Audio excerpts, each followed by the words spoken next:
Jadi minggu ke-12 tajuk kita seterusnya ialah temu duga.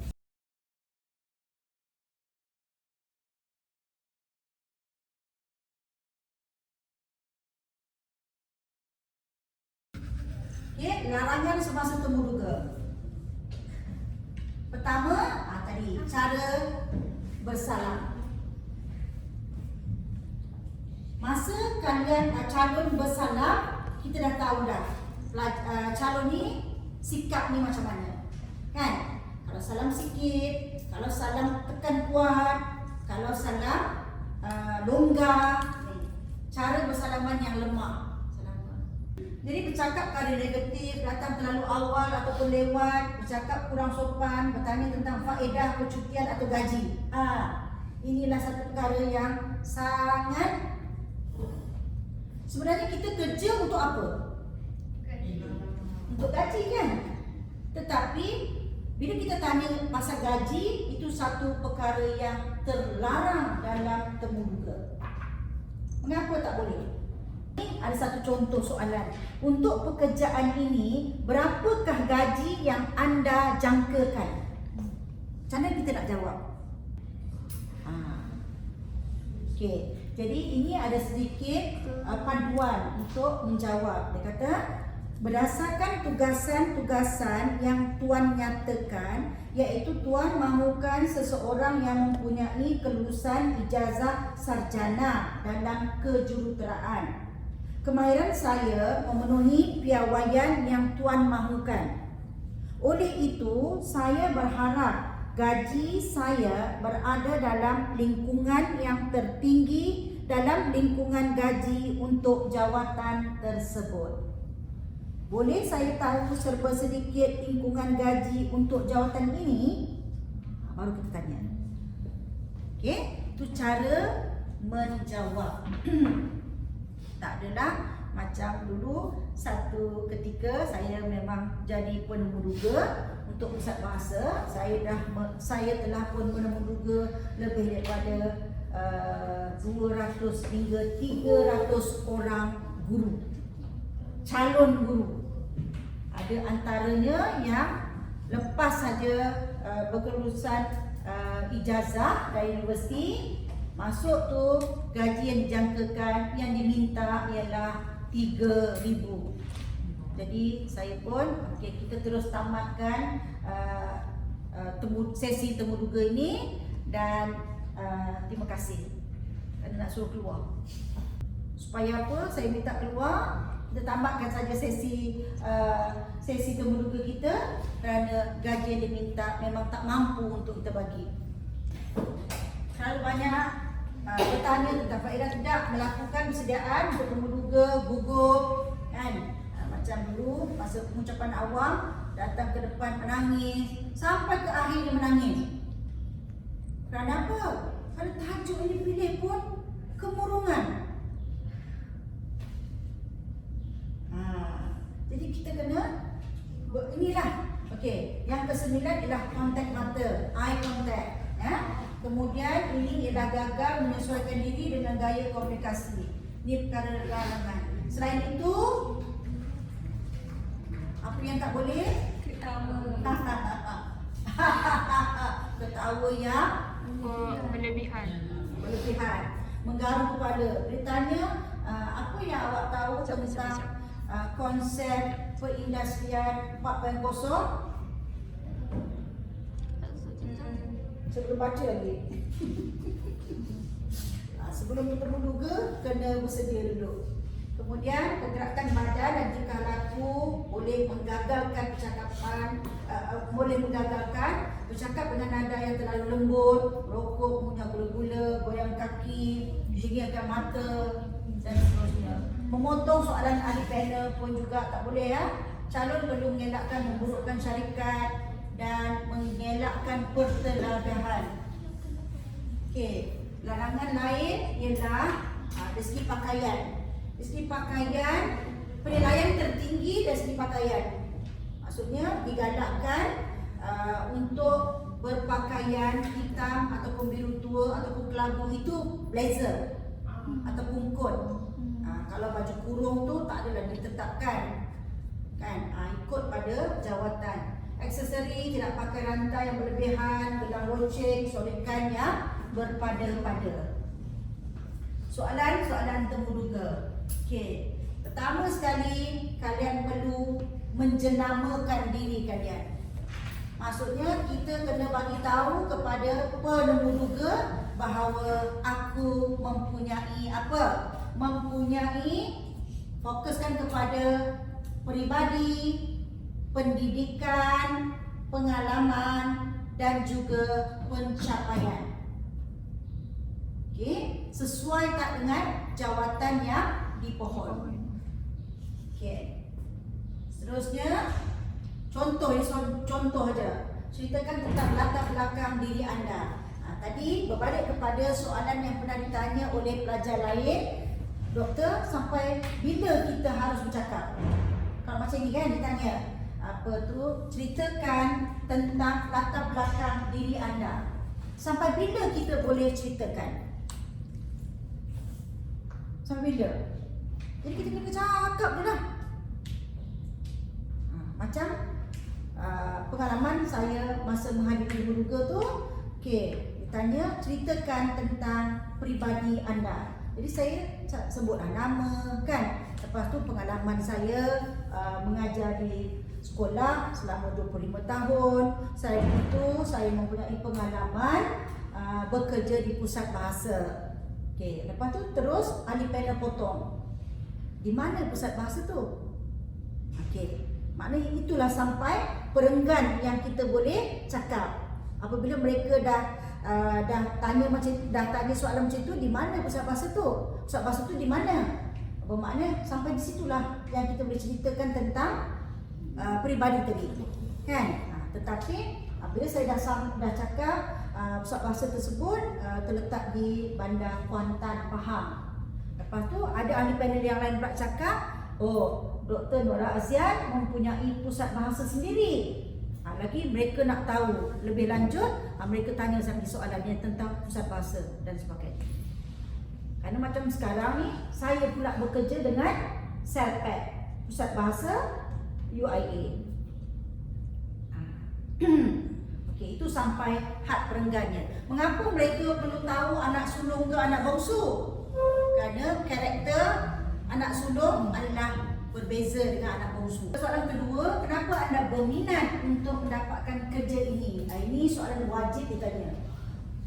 Kenapa awak nak berminat? Ini kena buat research lah, buat kajian tentang jawatan tersebut kan.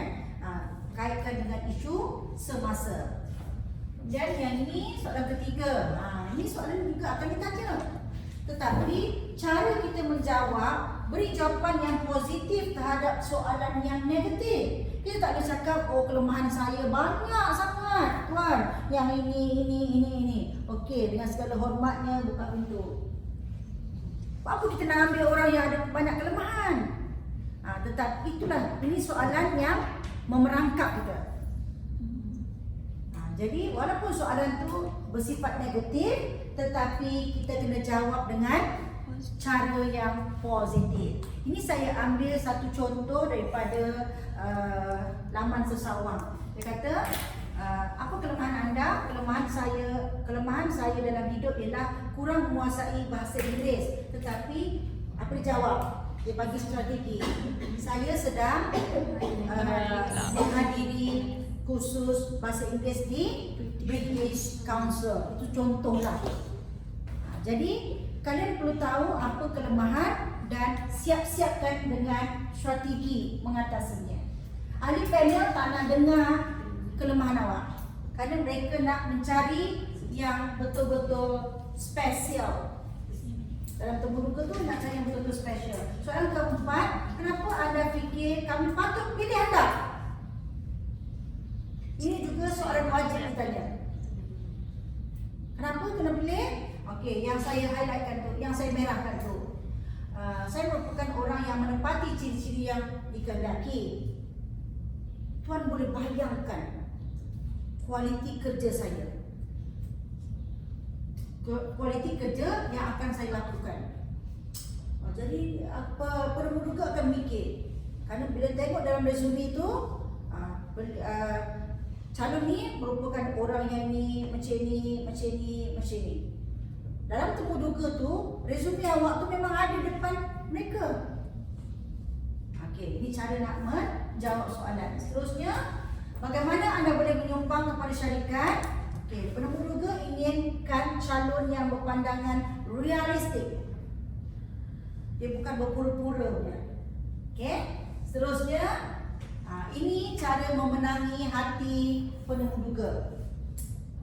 Soft 10, iaitu smart, senyum, open posture. Maksudnya bila kita bila kita duduk kan, duduk tegak, tak ada bersilang tangan macam ni. Ya, nak tanya apa? Duduk tegak dan tangan tak boleh dekat atas meja. Tangan atas meja. Okey, yang kedua. Kemudian yang ketiga perlu apa? Tadi yang lean forward, forward lean. Maksudnya bila kita ini di panel kan. Jadi bila kita duduk tu macam mana nak buat? Okey. Ya, macam kita tundukkan sikit badan kita.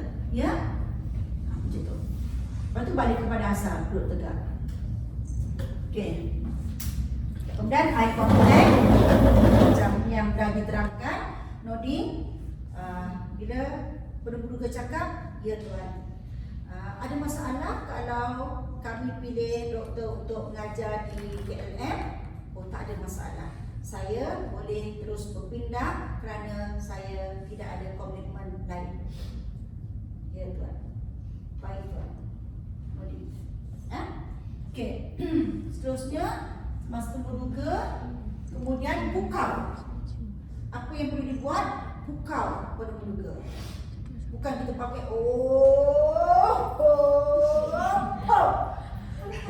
pingsan. Tak ada langsung. Tak ada soalan bertanya. Bukan macam tu. Okey. Maksudnya tarik nafas dalam-dalam sebelum kita membentang pun. Kan? Tak kisah apa pun. Tarik nafas dalam-dalam. Selalunya bila saya tarik nafas, pejam mata, selamat dan beruntung. InsyaAllah semua pun akan berjalan lancar. Okey, ini untuk nak bayangkan saja. Minda sangat tenang ketika berada. Okey, kita bayangkan saja. Masa kita duduk tu, okey, kita bayangkan sesuatu yang nyaman, sesuatu yang tenang, sesuatu yang baguslah. Sebagai contoh, selalu bila dalam kereta sakit perut, tandas jauh lagi, apa yang selalu saya bayangkan ialah makanan yang sedap-sedap. Sedap. Terus telan air dulu terus. Dan bayangkan makanan tu memang dah masuk ke dalam ni. Langsung tak ingat dah nak pergi tandas.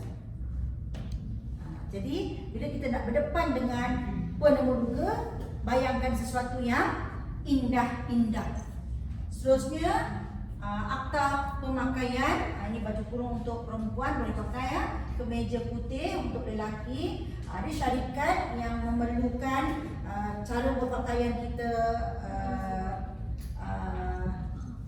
sangat diambil kira kan. Tetapi kalau macam setakat jawatan kerani dan sebagainya, tidaklah pakai baju kurung pun boleh. Ini ada akta lah, akta berpakaian. Kita pun dah belajar etika berpakaian kan.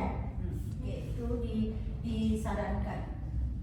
Kemudian interview ni adalah kalau secara berkumpulan mesti ambil bahagian. Selalunya di maktab perguruan interview dijalankan secara kumpulan, jangan biarkan seorang bercakap. Kalau biarkan seorang bercakap, orang tu yang banyak cakap dia dapat. Yang lain, peserta lain, bye. Okay, ini faktor kegagalan. Okay, akhirnya sebagai penutup, kaitkan dengan jawatan yang dipohon. Kemudian temu duga ni ialah proses bertemu dan untuk diduga. Diduga tu dia nak tahu apa? Nak tahu apa specialnya yang ada pada kita. Okey, bukannya nak duga yang lain-lain, iaitu potensi diri, jawatan yang dipohon, kesesuaian dengan calon. Ikuti perkembangan isu-isu semasa, isu-isu terkini dan juga pelajari bahasa minda manusia. Okey, jadi cara nak cakap. Tadilah macam tadi, bersalam, cara senyum. Kalau senyum, kita nak senyum bergambar. Cheese, jadi kan? Tempe. Kita cakap suka tempe. Kau tak cakap tempe, apa boleh senyum kan? Kalau senyum nampak gigi, itu apa? Kalau senyum, rapatkan bibir, itu bagaimana kan? Jadi kalau senyum yang dalam temu duga tu, macam mana? Kau cakap gambar kan? Macam-macam fashion. So, dengan berbuka. Okey. Pelajari bahasa minda manusia. Kan? Apa tanggapan orang? Macam tadi, kalau salam sikit je, kita dah dalam minda kita dah belagak orang ni kan. Okey, akhir kata, orang yang hebat akan bertindak luar biasa dan mencipta peluang untuk diri mereka. Ini Encik Amirul Azrai 2016. Okey, kata otak kita umpama payung terjun. Payung terjun tu akan berfungsi kalau terbuka je. Kan? Kalau terbuka. Kalau tak terbuka, dia tetap macam tu je. Okey? Kemudian akhir sekali itu sebenarnya saya nak minta kalian terjemahkan supaya kita melayukan kan, tapi dah tak ada masa, tak cukup masa. Ini rujukan yang digunakan. Kemudian akhir kata mesti dan pasti, percaya dan bergaya, selamat dan beruntung. Sekian, terima kasih.